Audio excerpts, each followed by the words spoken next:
Hello, xin chào các bạn đã quay trở lại với review 5 phút. Ở cuối tập 12/3, sau khi đánh cho Vương Thống phải hộc máu, Lâm Động đã khiêng ngang đi tới và đứng trên thạch đài. Sau đó, khi bước vào một không gian ảo, Lâm Động đã vô tình cứu được Bi Hồn và được nó đưa tới một tòa cung điện. Ở trong tòa cung điện rộng lớn này, Lâm Động đã nhìn thấy vô vàn vàng bạc châu báu. Không chỉ vậy, sau khi đi vào một cột sáng màu đen huyền bí, Lâm Động còn đưa tới một nơi tối tăm. Ở tại nơi đó, nhìn 5 ngón tay đang giơ lên có khắc 5 chữ Đại Hoang Thiên Nhân Chỉ, Tiểu Điêu vô cùng thích thú. Lần này, quả nhiên Lâm Động lại tìm được một thứ tốt. Nghe Tiểu Điêu nói như vậy, Lâm Động cũng trở nên hưng phấn. Tuy rằng hắn không rõ Đại Hoang Thiên Thiên Chỉ này mạnh đến mức độ nào, nhưng xét về uy lực, hiển nhiên không hề yếu so với những vũ khí tạo hóa cấp mà hắn đã từng thấy trước đây. Và rồi, sau đó, dưới sự phân tích và hướng dẫn của Tiểu Điêu, Lâm Động đã mượn sức mạnh của thạch phù ở trên lòng bàn tay và hóa giải đi phong ấn lưu lại trên vũ khí. Khi phong ấn biến mất, những chữ cái trên 5 ngón tay kia theo đó cũng không còn. Cùng với sự biến mất của ấn ký, ngón tay lớn cũng từ từ chuyển động, hắc quang hiện lên, sau đó hóa thành một bộ sách cổ màu đen lặng lẽ phiêu phù giữa không trung. Nhìn quyển vũ khí màu đen đó, Lâm Động hít sâu một hơi. Ngay sau đó, tinh thần lực của hắn tỏa ra liên tục, xuyên thấu vào bên trong từng trang vũ khí.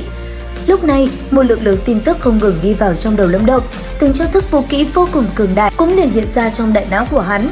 Quả nhiên, lúc này Lâm Động đang được truyền thừa vũ khí. Bên cạnh đó, những thông tin kia còn chỉ dẫn Lâm Động kinh nghiệm tu luyện, đây là một thứ vô cùng quý báu mà ít người có thể có được. Cứ như vậy, thân hình Lâm Động lẳng lặng ngồi xếp bằng bên trong không gian đó. Lúc này, chỉ có hào quang quấn lấy cơ thể hắn mà thôi. Cũng trong lúc đó, ở tại bên ngoài, lần lượt từng đạo ánh sáng biểu thị cho từng cấp độ của vũ khí cũng không ngừng phóng lên trời cao. Cuối cùng, chỉ còn lại Lâm Động và Lâm Lang Thiên là vẫn ngồi xếp bằng ở đó. Thời gian trôi qua, rốt cuộc một trong hai người cũng hoàn thành, đó chính là Lâm Lang Thiên. Đồng thời, lúc hắn ta hoàn thành, từ trên trời cao, một đốm ánh sáng chói mắt hiện ra, uy thế này dường như một lần áp tất cả những người trước đây. Nhìn những gì xảy ra ở tại đây, tất cả mọi người đều không khỏi trợn mắt há mồm. Bọn họ không tin Lâm Lang Thiên lại đạt được vũ khí tạo hóa cấp. Còn ở bên phía gia tộc Lâm Thị, tất cả mọi người sau khi chứng kiến Lâm Lang Thiên lấy được vũ khí tạo hóa cấp cũng vô cùng hài lòng. Thế nhưng, khi bọn họ nhìn sang Lâm Động vẫn ngồi ở đó, trưởng lão của gia tộc Lâm Thị nghi ngờ, có lẽ Lâm Động cũng đạt được một cái vũ khí tạo hóa cấp. Còn ở trên thạch đài, Lâm Lang Thiên sau khi hoàn thành, hắn cũng chậm rãi đi xuống. Nhìn bên cạnh, thấy Lâm Động như vậy, hắn ta chỉ liếc mắt, tỏ vẻ khinh thường mà thôi. Thế nhưng, ngay lúc Lâm Lang Thiên chuẩn bị đứng dậy, đi xuống khỏi thạch đài, trên tạo hóa võ bi khổng lồ đó, đột ngột lại một lần nữa chuyển đến ba động vô cùng kịch liệt. Không chỉ vậy, lúc này khắp thiên địa đều bị bao phủ bởi một màu đen tối, dường như thiên địa nguyên lực trong không gian cổ bi này đang hội tụ lại trên tạo hóa võ bi, mà trung tâm của nó không phải ai khác, chính là Lâm Động. Nhìn di tượng xuất hiện, những tiếng hô kinh ngạc vang lên, ai ai cũng khiếp sợ. Bọn họ nhận ra, lúc này Lâm Động đang câu thông với Bi Hồn. Ở phía dưới, trưởng lão của gia tộc Lâm Thị vô cùng hưng phấn. Ông ta biết Lâm Động lúc này đang mượn sức mạnh của tạo hóa võ bi, hấp thụ nguyên lực thiên địa trong không gian cổ bi để đột phá tạo khí cảnh. Thời gian trôi đi, sự hấp thụ điên cuồng này cuối cùng cũng kết thúc. Đôi mắt đang nhắm chặt của Lâm Động mới đột nhiên mở ra. Cảm nhận được nguyên lực cường hãn đang tuôn trào sôi sục trong cơ thể, Lâm Động ngẩng đầu lên thét dài một tiếng.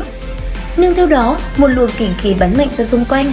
Lúc này, Lâm Động cũng chính thức đột phá và bước vào cấp bậc tạo khí cảnh tiểu thành.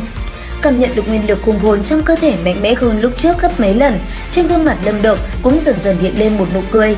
Hắn giơ bàn tay tiếp xúc với tạo hóa võ bi ở trước mặt, sau đó dùng tinh thần lực dẫn đường. Lâm Động chậm rãi chuyển cho Bi Hồn ở bên trong một chút nguyên lực. Thế nhưng, khi Lâm Động truyền nguyên lực vào cho Bi Hồn, trước mắt hắn, tòa cung điện lúc trước lại một lần nữa hiện ra trước mắt toàn bộ người ở đây. Nhìn về bộ hài cốt ngồi trên vương tọa ở phía trước, Lâm Động có một cảm giác vô cùng nguy hiểm. Bởi vậy, nhanh chóng rút tay ra khỏi tạo hóa võ bi, Lâm Động lập tức lùi lại. Cuối cùng, sau khi lấy được vũ khí tạo hóa cấp là Đại Quang Thiên Nhân Chỉ, cùng với đó là đột phá tới cấp bậc tạo khí cảnh tiểu thành, Lâm Động không quan tâm tới những chuyện xảy ra tiếp theo mà nhanh chóng leo lên lưng Tiểu Viên rồi rời đi. Đến đây thì hết tập 1/4 Vũ Động Càn Khôn. Xin chào và hẹn gặp lại các bạn ở những video tiếp theo.